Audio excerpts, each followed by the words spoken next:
I think with regard to moves to put more content online and the notion of TV everywhere, the payoff for someone like Comcast is just increasing value to their subscriber. I mean, I think that's the main thing they've got to do is make sure that a subscriber feels like they're getting value for purchasing the content that they are.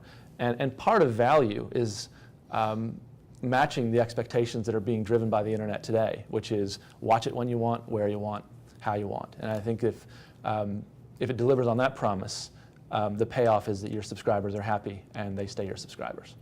And that's a big part of it, obviously, is keeping this. But the pressure's been there now, and it's been building with the other places, with the Hulu. Mm-hmm. Obviously, not Juice, they're gone. And but is that what drives the motivation now? Is it just, heck, I mean, what's the motivation in this case? What brought on the impetus, or what the idea? Where did it come from in this case? Because it's there. Is it really the fear of people losing when it's really the big pipes money?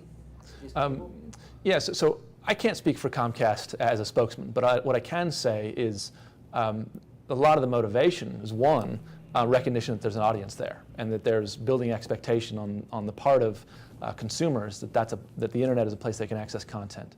Two, as I mentioned before, the experience is getting good enough that producers of very high quality content, really valuable content, are becoming more and more comfortable with what the consumer experience will be like online. So in other words, if you've made a show like Sopranos, you want it to look great on a PC, just as good as it does on a television. And I think we're getting there. And so it's somewhat motivated by the audience. It's somewhat motivated by the fact that it's now a reasonable experience.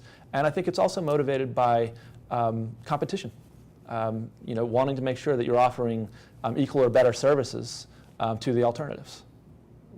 Essentially, many expectations. I mean, do you think that is an expectation of, obviously, younger generations? It should be there?